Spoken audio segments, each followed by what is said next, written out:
Okay, so we are live. So thanks everyone for joining us. Anyone who has been able to join our discussion today. And for those who don't know me, my name's Louise. I am the founder of In-House, a digital design agency based in London.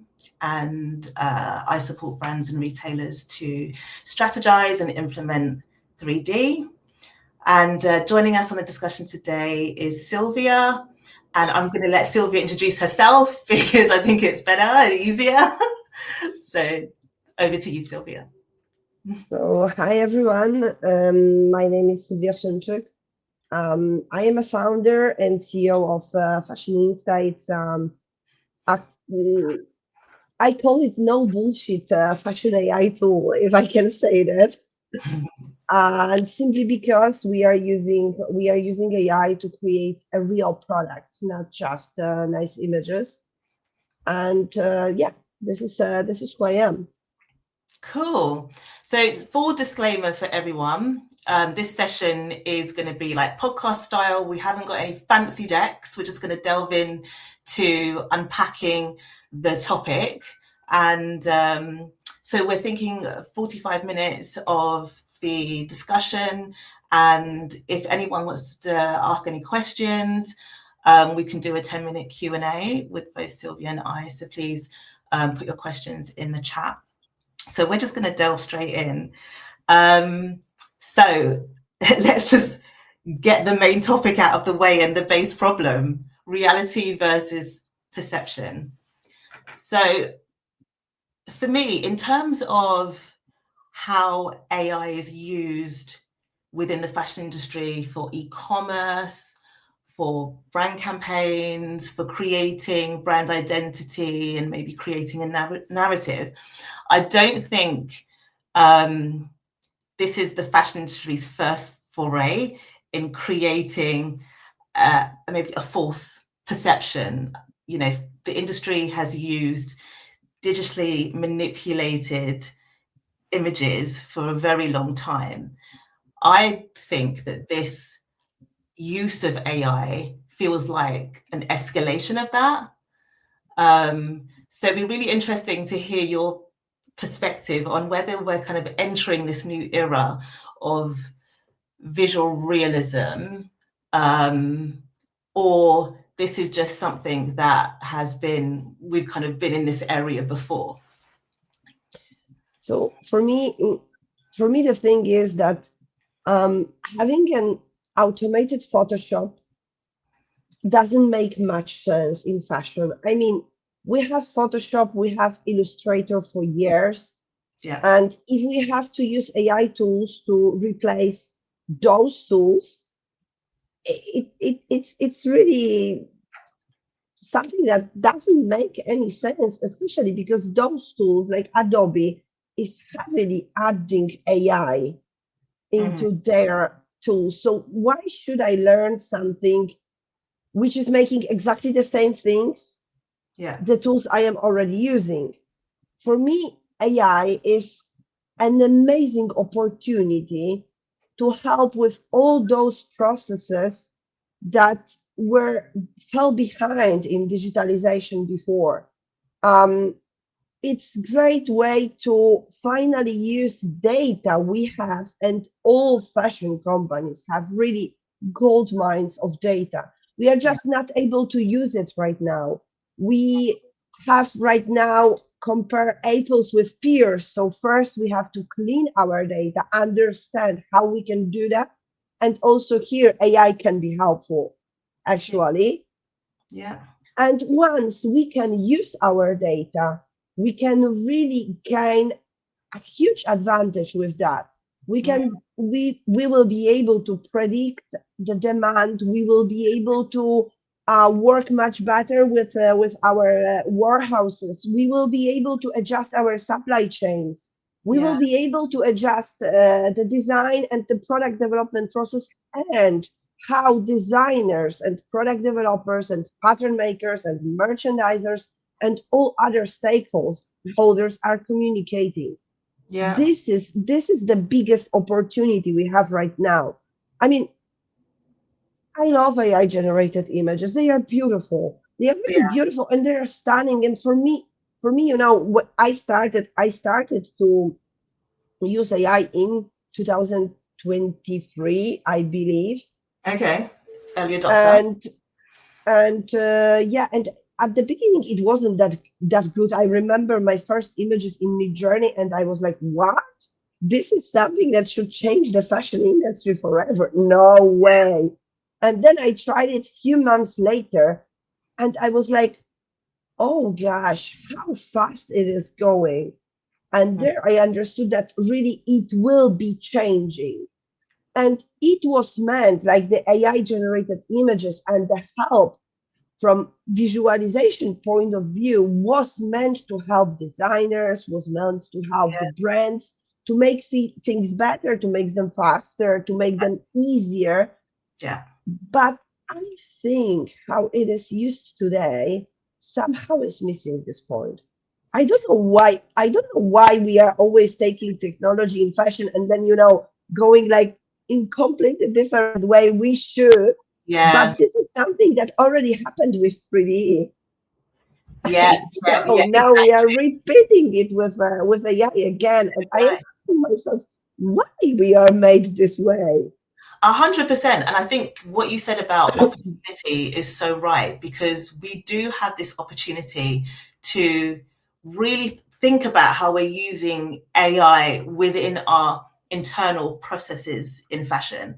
So our workflows and how we communicate cross-functionally, with different teams to eventually, make everything more efficient. That's what we want within the industry.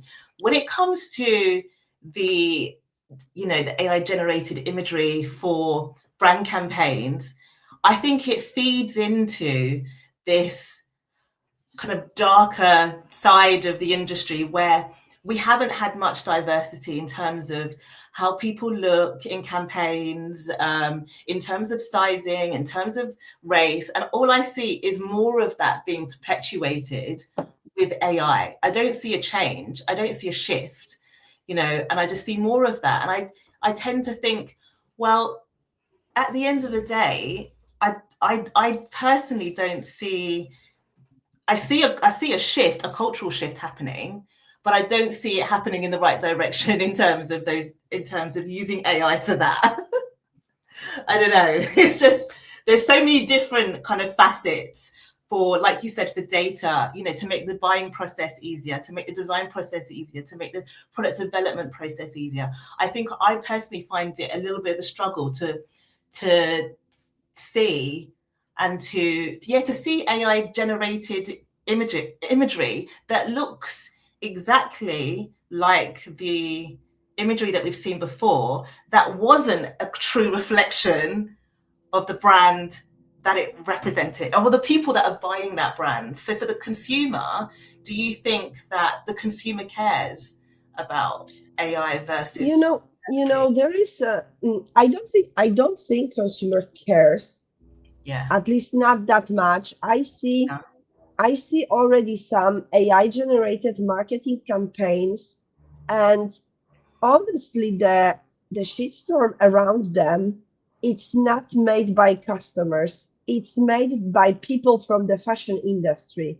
I Yeah. have seen last week some pretty viral posts on LinkedIn Mm. about the Benetton campaign, but before it happened with Mango, like Yeah. with a lot of brands, and every time the people that are talking about lack of diversity, all these kind of things are people from fashion industry.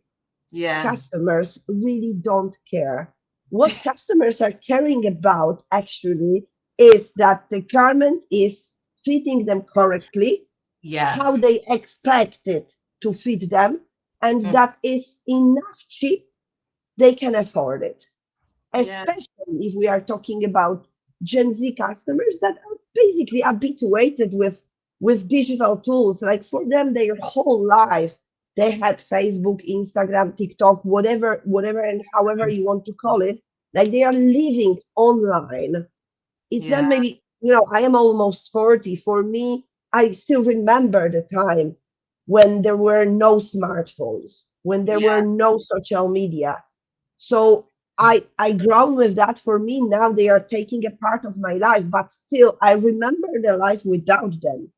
Yeah. Folks that are now 25 can't, because they were born already in this world. And Yeah. for them, AI is just another technology. It's like, it's something that is happening. And they Mm. don't think about that like we do, that it can it can hurt someone, it can hurt the industry, especially because people that are living outside the fashion industry Mm. really have no idea how it works. Yeah. Like even speaking Oh, just losing you a little bit, Sylvia. I think your connection's dropped a little bit. Let's see if we can bring you back to the conversation. Okay, let's see. Okay. it was me. Okay, we're back. We're back. No, no, I am so I just changed the router because sometimes it is happening that it Yeah. is jumping between two routers I have at home. So what I was just saying is that people that are outside of fashion industry really don't understand the dynamics, because the Yeah. fashion industry is not that obvious. Like folks from outside are thinking that fashion industry is just design, like you design the garment and then they are buying it. There is nothing in the middle. Exactly. In the middle, it's everything that happens. Yeah. Yeah. It's true. So And then go on, go on. they don't mind. This is the juice of what I was saying. Like customers really Yeah. don't care if it's AI generated or it's important that what they see on the image will be exactly what they are buying. This That, is this is definitely true, that is the thing. but It they don't care how we arrive there. how we get there. That is so true. I think as long as I think for most people, they don't question the difference. I don't think they actually really care if a brand discloses whether they're using AI or not.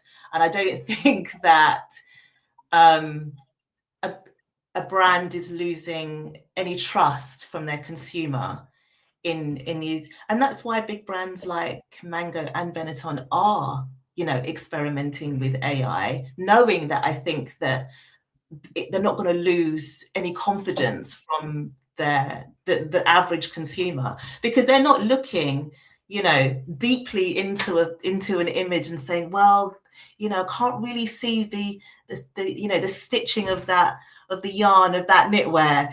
We might do it because we're in the industry, but the average consumer is not that bothered as long as it visually looks great, it's commercial, it's eye catching, it's still telling the brand story, it's in alignment with the brand identity as a whole.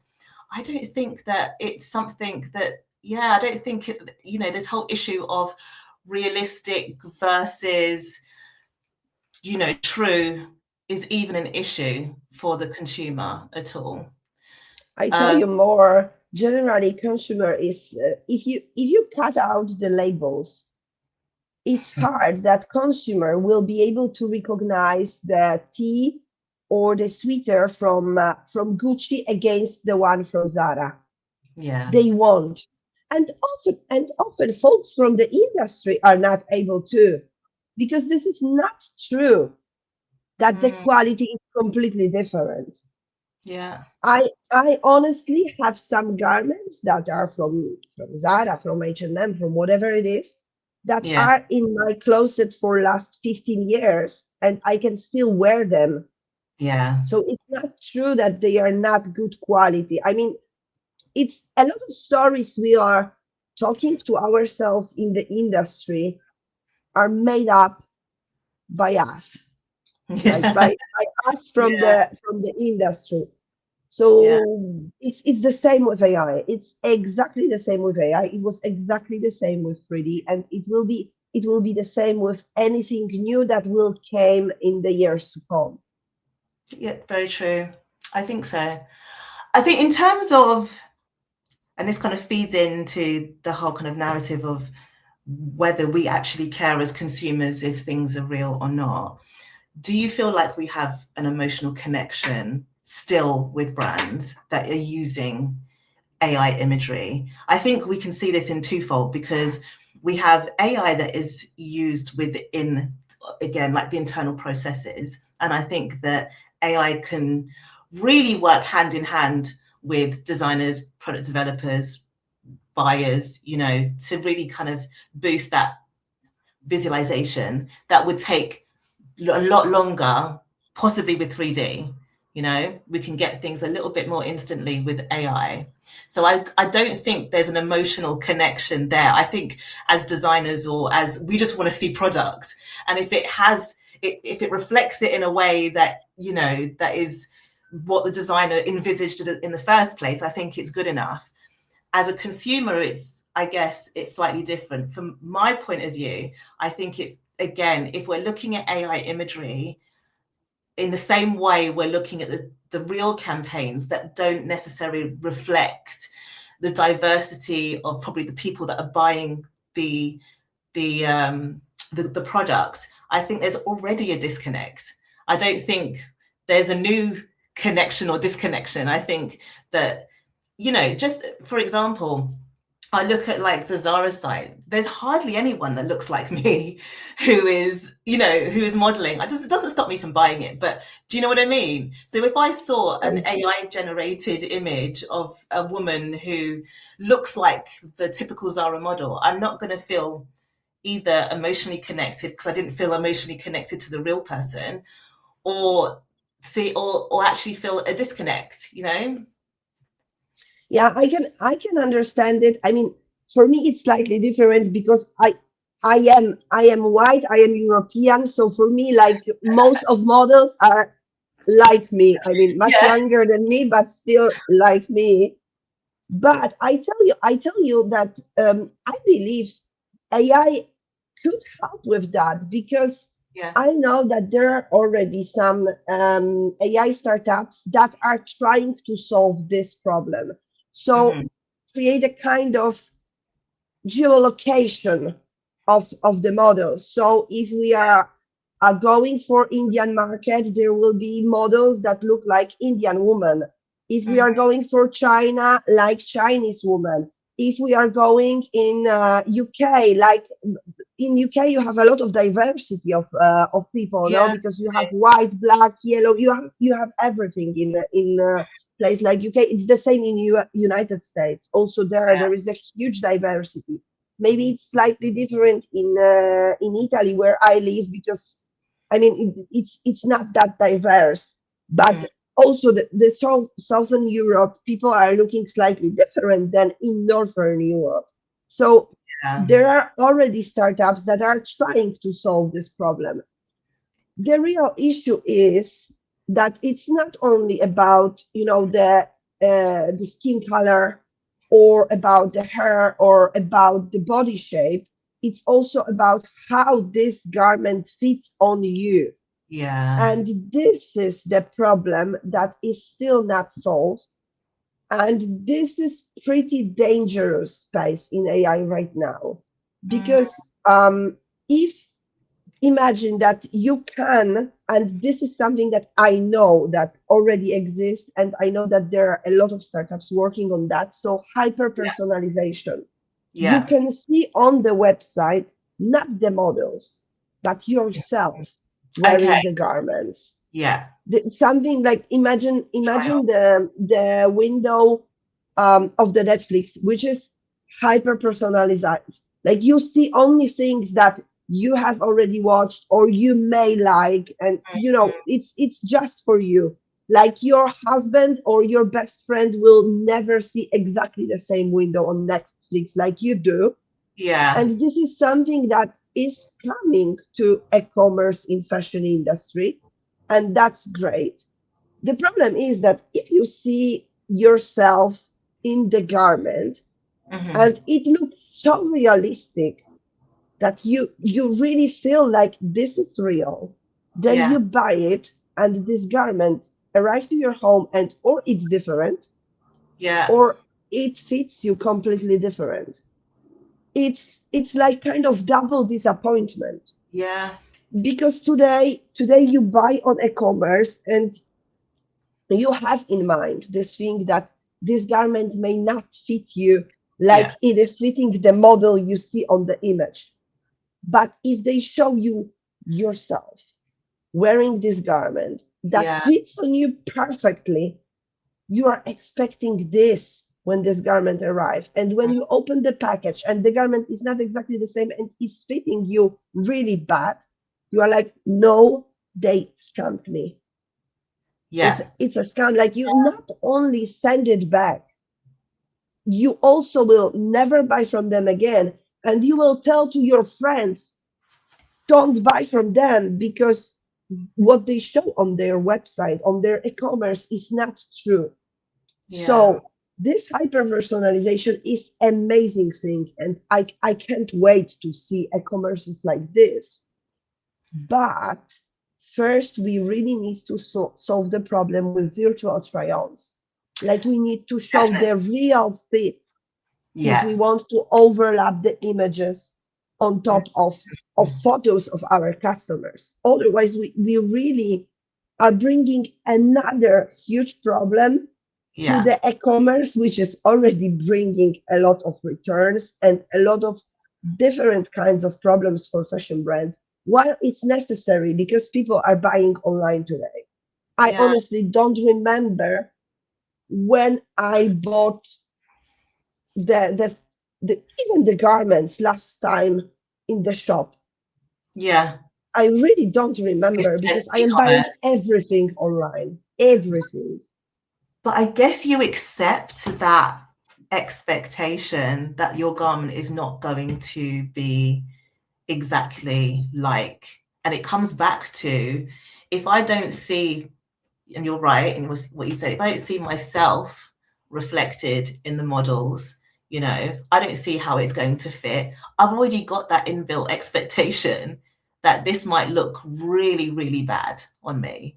You know, Mm, okay, from a real perspective, I know that possibly the color, the aesthetics of the garment will look the same, but I'm already got that preloaded expectation that it's not going to look exactly correct on me. And you're right, if I was to use a virtual try on, that adds another for me, it adds a layer of trust in that brand, that I'm going to get possibly halfway. Technology is not there yet to give me that full, you know that full expectation that I'm going to get a garment that looks perfect on me. But are we ever going to get to that point where we're going to get that technology catches up to that? Do we have to just continue managing our expectations? Or, is the you know, evolving technology going to get there? yeah, yeah, but I honestly believe that we not with enough data that we have on our disposal, we can get there. And if you think about companies like Zalando, they Yeah. really could have enough data. Yeah. I don't think the small fashion brand may do have, but Zalando or another huge retailers may have enough data to be able Hmm. to train the model that is able to predict pretty well the fit. Because Yeah. the thing is that when you see now those virtual try-ons, I have never seen the garment which is not fitting well on given AI model or on given customer image. And this is not true in real life. But Yeah. when they will start to show that this particular garment on your body won't look well, like won't fit well your body shape for whatever reason, because you have too big shoulders, because you have too much breast or not enough breast. It Yeah. depends. So everybody is different, and this is the beauty of human beings, that we are all different. but we can't pretend that everything fits on us perfectly or we look great in everything. Yeah. So when these models start to show the real fit and start to help you with the right choices, Yeah. so really tell you the truth. This is not the kind of garment that can fit your body shape. You will never look good in that. And me, honestly, as a consumer, I would prefer this Yeah. than the disappointment because at the end, I mean, it's now it's made easy with e-commerce that they send you the stuff, you can return it back, and the shipping company is coming to your house and is bringing it back. You don't have even go anywhere to send it back, so it's super easy. But on the other hand, it's still an issue. Like you have to be at home at certain time when they Yeah. arrive to take it. Like you I had to send back something from Amazon a few weeks ago, Hmm. and I received a message from the company that they will be at certain time at my home, and at the end they told me like half hour before that they are already there. And for me it was an issue because I wasn't home. Right there. I Yeah. wasn't home at Exactly. the time. So, they try to make it easy, but it's always anyway a problem, a small problem, but it is. So I honestly prefer to not buy and to be driven somehow by Yeah. technology to Hmm. help me to buy something that really fits well on me, and simply also because sometimes you don't send it back, you don't return it, but you never wear it. Yeah. And that's a Isn't it better people start to buy garments that they love and they wear yeah. and they use? Isn't it this sustainability? I mean, at its We core. exactly. So when technology can help us to buy something we will really love on ourselves, Yeah. this is when we may be able to say that technology solved a huge problem fashion industry have today. Mm. I agree with that, but I challenge it in a way because I feel like that level of honesty within the fashion industry doesn't exist. Because at No. the end of the day, we want to appeal to the mass market. We want everyone to buy. We want everyone to buy our clothes, whether we feel that it looks good on someone or not. We want them to buy. So I feel like there's a cultural shift that needs to happen at a very grassroots level within the industry in order for that to be that for that kind of outcome to happen in the long run. um, that I'm not sure, because we both know, having worked in the industry for a number of years, that the industry is even ready. They're not. We're not even ready for that in 3D, let alone, Mm, we're not even ready for that in terms of really kind of getting to the crux of the issues that we have within our processes yet, that 3D can possibly solve. So I think that mindset shift that is needed in order to direct our purchasing decisions in the right way is possibly not in the best interest of business. it depends. You know that I would do on that A/B testing, honestly. Like, Mm, you have the AI agent that is honest and the one that is trying to please the customer. yeah. And most likely, the one that is trying to please the customer will have higher quantity of orders. But I would rather measure the quantity of orders to quantity of returns, because then Yeah, returns are also the cost.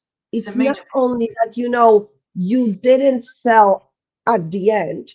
You also spent. I remember there was a research done on this topic, around €8 per problem. Hmm. garment if you allow the return and if customer is sending the return. So it's not only that you earned zero, you lost €8, Yeah, yeah, and then you still have to put it on your warehouse, and warehousing is a cost. So I would measure it this way, and I am not that sure that honestly in this case wouldn't you bring better business, especially because it will be something that most likely customers would be curious about. Think about the brand that is saying you the truth. Like, it can be the way to communicate your brand. Like I said at the beginning, no, we are calling Fashionista no bullshit fashion AI tool, no bullshit fashion brand. Like something that is saying you how things are really. You are extra large, great. Don't buy this. Buy instead this. You are super slim, great, but it won't look good on you.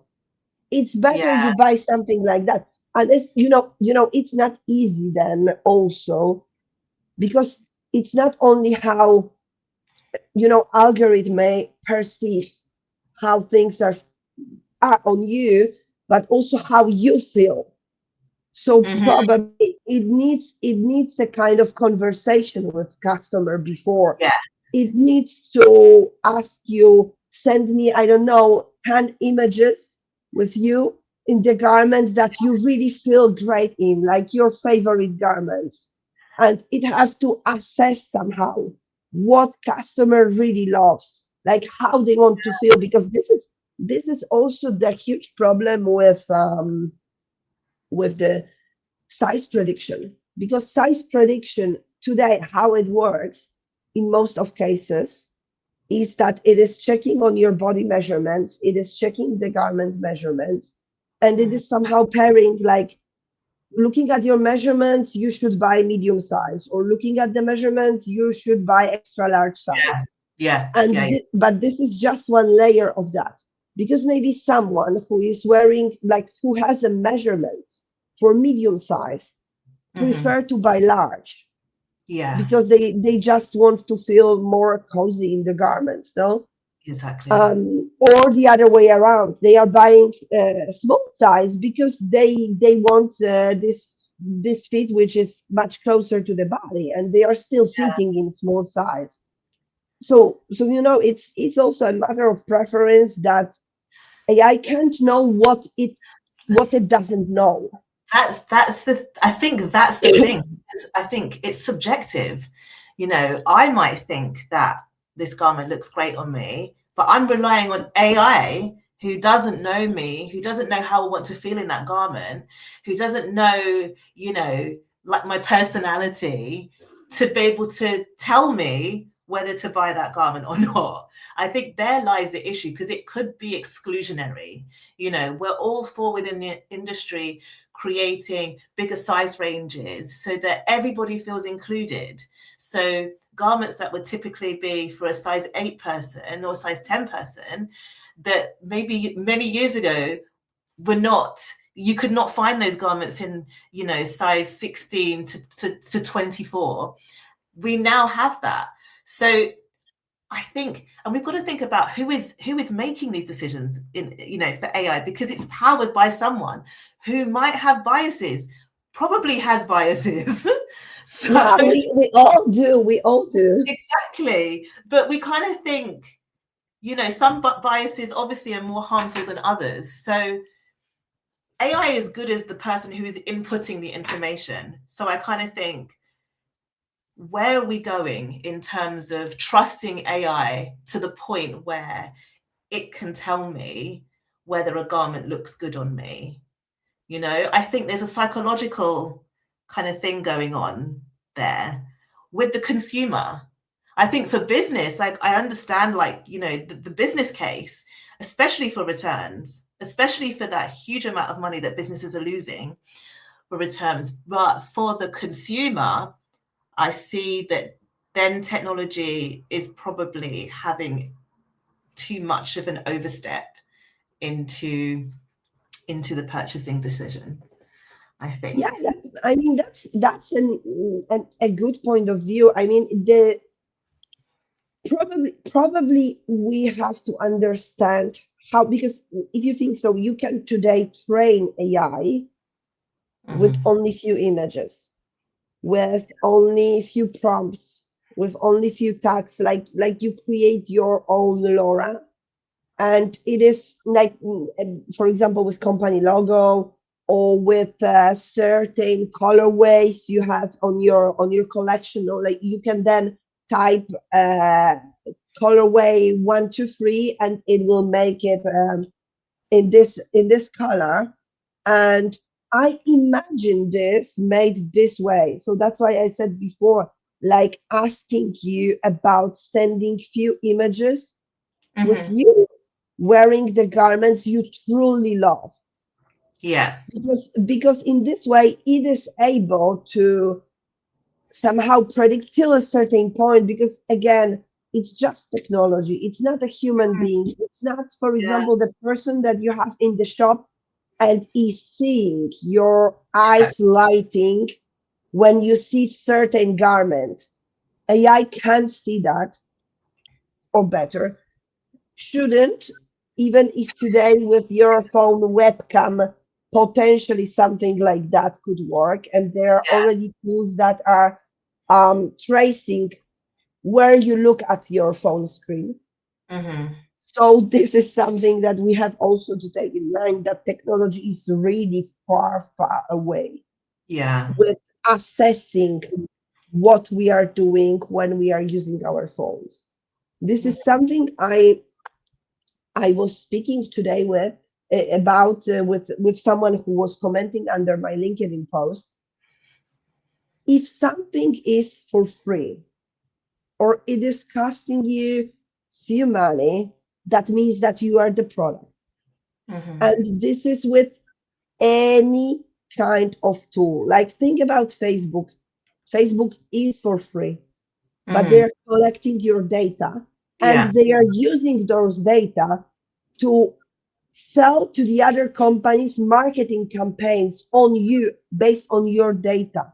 Yeah. With every AI tool you are using today, you are using ChatGPT, which is free, you are using free Gemini, you are using any AI generating, like the tools that are creating AI generated images, Yeah. you are using the cheapest tiers on 3D tools you are using in fashion. Yeah. Look well at the contract you signed, because they can use your data Hmm. and they can train AI with your data.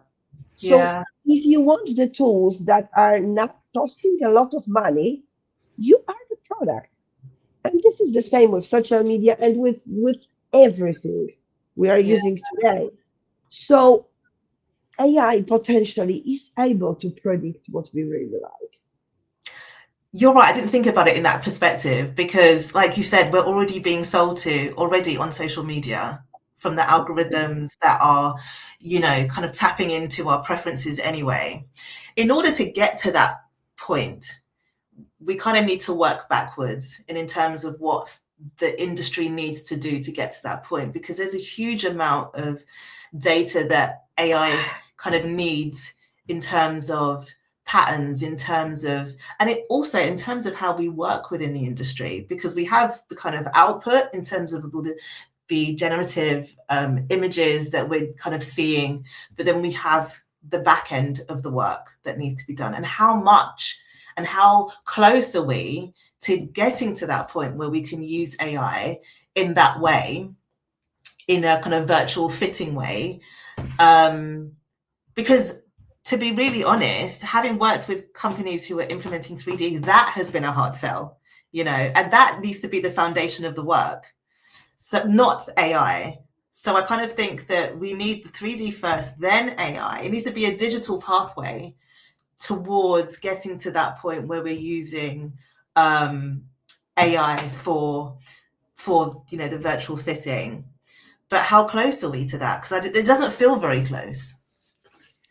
Oh, it depends, I would I would tell you that 6 months ago, probably I would say that, and I was saying that we can't have virtual try-on without 3D. Yeah. But it was 6 months ago. Today, I am not that sure. It's not to say that I have already seen something enough good to say we can skip 3D, Mm, because I haven't. Yeah. but I have seen a lot of things that are pretty interesting because the thing is that working in the fashion industry, we are thinking about how patterns, so how the geometry is, Yeah. how body shape is, then Yeah. about the fabric properties, about all those things that are truly Mhm. make the real garment. Yeah. Like it's all connected, but it's only one way to think about this. Then we have people that are not biased like we are. Yeah. We know how it is made, and this is a huge advantage, but sometimes this is also a huge disadvantage. And there are some people that are thinking out of the box about this problem, that are thinking out and that have access to huge quantity of data. Think Yeah. only about the photos we are taking during fitting sessions in fashion companies where we are when we are developing the garments. Mhm. In those, like, you have the photo of the garment that is on a certain person, you have the comments on what you want to change of on this garment, of all amendments you want to do from Yeah. technical point of view. You then have the measurements of the person because it's your fitting model. You have the exact measurements of the garment Mhm. because it's a tech pack. So Yeah. think only about that, and think how many tech packs we have in fashion companies. Those are data that you can't access easily, but it's enough. One big fashion company will use their data to train their own model Yeah. on something like that, to predict, for example, amendments that have to be made, or to predict how we should to construct our patterns to avoid those problems. Mhm. And there are companies that are having a Doing it. huge like, if you think about 50,000 tech packs and make them by free, because let's say there are free steps, like free samples, so it's 150K images, but it's much more than this because then every one of them have at least 3 4 photos. So this is the quantity of data which is really enough to start to make something that can be useful.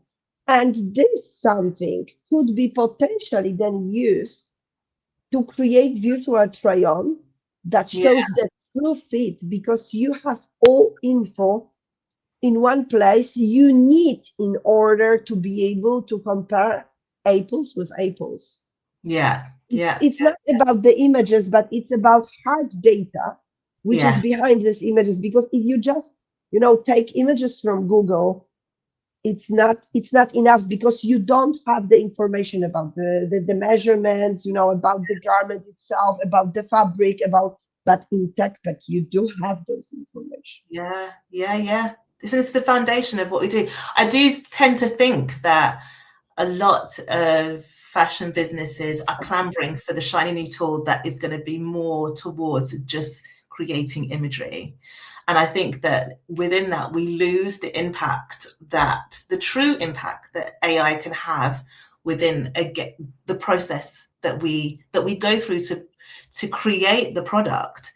And I mean, I think, how do we communicate that to brands and retailers? How do we communicate that it goes beyond, the shiny new tool that can create, instant imagery of that's this jacket sketch that you've got out of pencil. I feel like it With can go so successful much use further. cases, like we need successful use cases.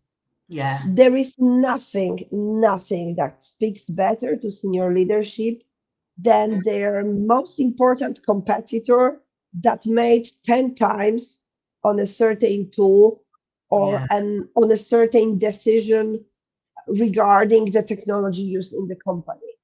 But yeah. there are two problems with that. First, there is not that much really good AI tools that are already working inside big fashion brands that Yeah. really can bring a huge return on investment, because it's not only about the tool, it's also about how the company is using this tool, because some tools are pretty good but maybe they are not used in a correct way. The Hmm. easiest example is, for example, 3D, that when it is used in product development process, it is bringing a huge advantage. When it's used just by design team, it's like pretty Exactly. expensive and pretty long way to go. And Yeah. this is the same with AI tools. Some of them are good and are capable to bring great results, but are using it in a wrong way. The Hmm. other ones are just shiny objects that really shouldn't ever make it to go inside the fashion companies. Some can't make it at all, Yeah. because maybe they are founded by people that have no connection in fashion, or they are underfunded in terms of money, so they are not able to really go through the proper development. There is a lot of cases in this environment right now. But once we will be able to find the right company and Mhm. pair it with the right tool and have a right to speak about that openly, which is another issue, because in big fashion companies, you can't just talk about your operations. When I was Yeah. working in Timberland, I had a PR office behind my back. So every time when I was speaking publicly, they wanted to know, for example, the questions in advance. Exactly. I couldn't speak openly about what we were doing inside the company. And this is the case of every big fashion brand. Hmm. So it's not easy to arrive to the right use case. But once we will be able to find one and we can discuss one, I am completely sure that things will be much easier to everyone, to Yeah. every AI startup, to every fashion brand, to every innovation team in fashion brands, to every digital product creation team. Because when you Yeah. are constructing your business case, you can say, by the way, our major competitor just did this. Or Exactly. by the way, this company just bring this use case into the light of the day. So this is what we are really missing. Yeah. It is definitely having those examples. It's definitely knowing and understanding how businesses are the businesses that have seen the short term and long term gains, who have actually planned strategically how they're going to use digital tools for now and for later. Because I feel like a lot of companies, a lot of businesses don't have that vision, that strategic vision of how they're going to implement 3D or AI. For now, it's very much geared towards imagery. It's very much geared towards how can we get the best images out there now, but we're not having the foresight of how can we use these tools cross functionally, how can we make the lives of every department that is involved in the garment making process, and then the promotion of the garment better. How can we streamline everything rather than just streamline design? And you're totally right in saying that's where digital tools get stuck. I think that's where the dream dies with design, because Yeah, it starts and it stops there, which is such a shame because it is. But also, the thing is that um, if you think about the quantity of fashion tech startups that are led by people coming from the fashion industry, so actually knowing what we are doing, Mhm. I don't think it's more than 10%. Yeah. 90% are people coming from tech industry, and they're like, okay, I have this nice technology, where I can use it. Let's use it in fashion, because they are making images, like they are making designs. What designers are doing? Designers are drawing images. For Yeah. everybody outside of fashion industry is like that. This Yeah. is not true. But you go to VP of marketing of big fashion company that most likely have never seen sewing machine or the factory floor, and they're like, yeah, cool. We are actually Yeah. making images because we need these images to sell our garments. So, Yeah. the real problem with those tools are not tools themselves, but the fact that in fashion companies, we are totally disconnected. We are working in silos. I Mm. love the conversation we had 1 week ago when we were speaking about that, and you told me that you were designer and you actually like really didn't care about what happens with what you design later. Yeah. Only when you were able to visit the factory and Yeah. see how those designs are later developed and made. This Mhm. is where you understood how important it is that you That's design something that can be feasible. But yes. this is the disconnection that happens in almost every fashion company today. And And this is the biggest problem. it is because it's almost like an intentional disconnection. Because it never there was never kind of a need, for me to fully understand. Back way back in my early design career, it was very much you design jackets, that's what you do. How you design that jacket in terms of fit, function, we don't, at the time I didn't care because it was down to me to design the most fashionable jacket. It was only when I went to China and sat there with pattern cutters trying to decipher technical sheets from other designers that I was like, wow, okay, I need to learn a whole new skill and it should come hand in hand because it does come. You should be thinking about the technical aspect. It's very different in America where you have technical designers as well as fashion designers. We don't really have that in the UK. It's not so much a separation. We have garment technologists and then fashion designers who pretty much want to do what they want. I don't think every fashion designer is like that. I just think I was like that until that point. But a lot of fashion design, like in every big fashion company I ever worked with, unfortunately, this kind of disconnection happened. Yeah, And I see it also on my journey on LinkedIn when sometimes I receive the comments from the designers working for big fashion brands. And when I am speaking about designers should know at least the basics yeah, of technical part of garment making, I receive always a lot of comments like, but what you are talking about, it's pattern maker work or product developer work. Yes, yeah, but it doesn't mean it's right thing to do. Because if designer is not able to understand, I don't mean they have to be able to draft the pattern. I mm, mean, they have to understand what is feasible, what is not yes, feasible, what might cost a fortune, what may be within the margin.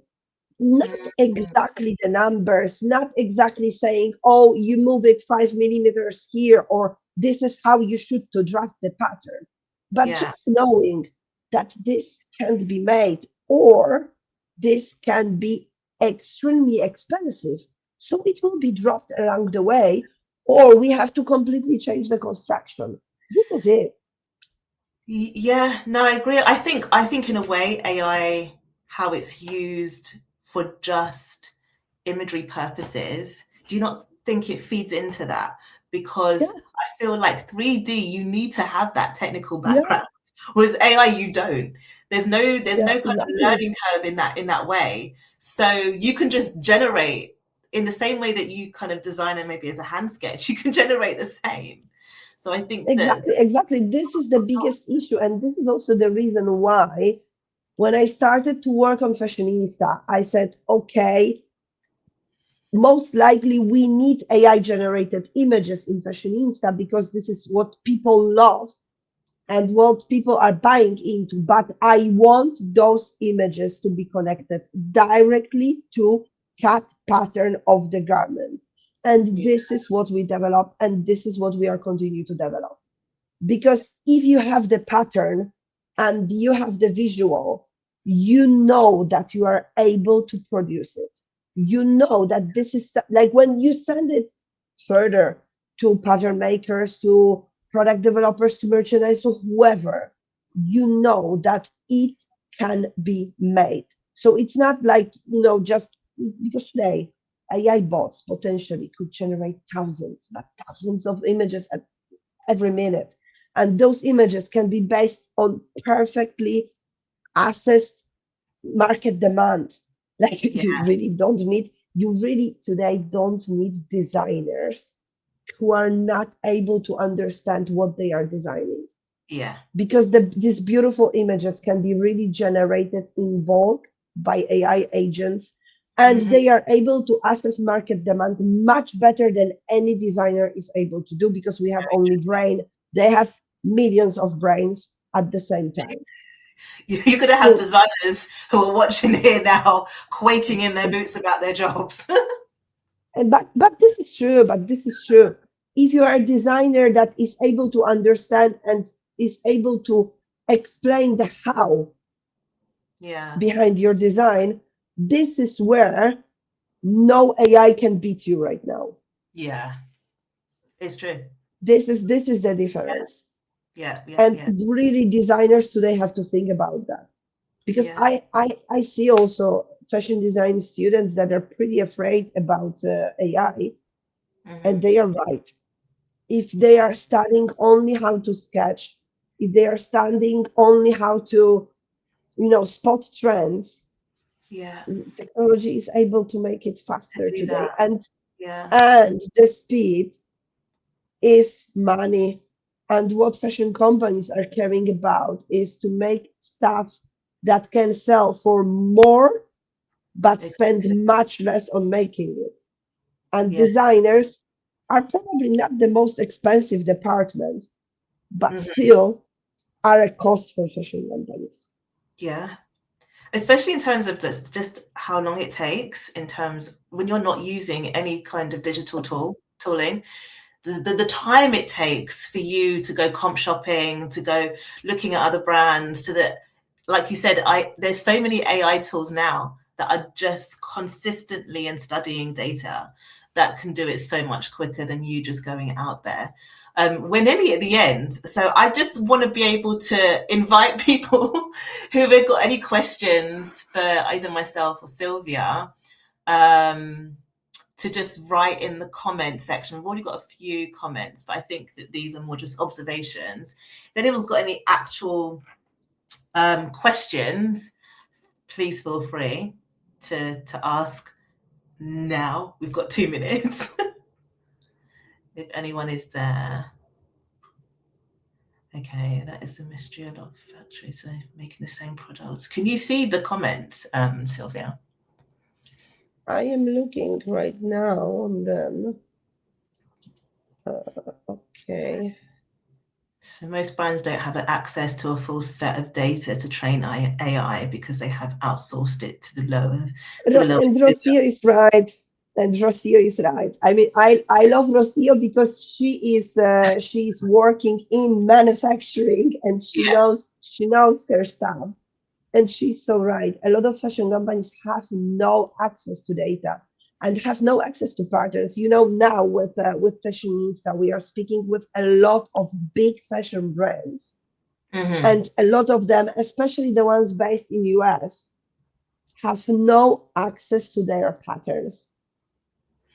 And this is Wow. bad. This Yeah. is a really, really bad thing, because you outsourced your most important intellectual property. And Yeah. this is something that I have never seen in Europe. In Mm, Europe, even if you outsource pattern making to your manufacturers, your so, patterns are your property. yeah. Yeah. Yeah. So I believe that European brands won't have this kind of issue, but American ones, most Mm, likely they do. okay. I don't think there's any questions other than that. I feel like we had a journey with this conversation. I feel like it very much started off, and I don't think there's a conclusion to it either, because there are so many different facets and where we can use AI. It very much started off with talking about imagery at its face value, what we see in terms of campaigns in e-commerce, and then evolved into talking about the industry. But I think that is the conversation. That is the conversation with AI. I don't think it's just one. There's no one case. I think there's lots of different outputs that we can discuss, and I think we can continue to discuss. So I don't think there's a conclusion to be drawn. I think with this conversation, I think that in terms of how the consumer feels about AI, I don't think it's an issue. I don't think it's an issue. But I think there's a lot more conversation to be had about the impactful ways we can use both 3D and AI within the industry. Okay, we've had a question. Maybe an observation. Pattern making was outsourced 25 years ago in the US to mostly Eastern Hemisphere. The skill of pattern making in the US is waning. That's really interesting. That big differential between the US and Europe. Yeah, when I started to work on Fashionista, I started to discover this thing. I was working for American company because Timberland is taking part of VF Corporation. So to a certain point, it was true also there. But fortunately, all the big brands of VF had pattern making department. But I know that this is not the case of all fashion brands in US. And I think it is going to change, but it will take time, because if you don't use a skill, you lose it. You lose it, so exactly. They have to train the whole new bunch of pattern makers, and this is a skill which is not that easy to train if you don't have already people that are skilled in that. Agree. I think this is a conversation that we can have. We can further this conversation for our next webinar, because I think that there's so much in there, both within, I guess, the cultural aspect of why this is happening within the industry, but also insofar as how we're using technology to maybe make that better, or is it worse? I think there's a conversation to be had right there. Yeah. So yeah, I want to thank everyone for coming. We're already overrun by a couple of minutes, but thank you, Sylvia, for joining this conversation. I think that we could talk for another 2 hours about this topic. I think that we need to continue the conversation, because I think like I said, there's lots of conversations to be had. Yeah. So there is a lot of things to be said, and I am happy to continue this conversation another time. Thank you very much for everybody who attended, and yeah, you know where you can find me, you know where you can find Louise, and thank you very much for your time and for the invitation. Brilliant. You said it perfectly, Sylvia, for both of us. Have a good evening, everyone, and thank you. Speak to you soon. Speak to you soon, Sylvia. Bye. See you. Speak soon.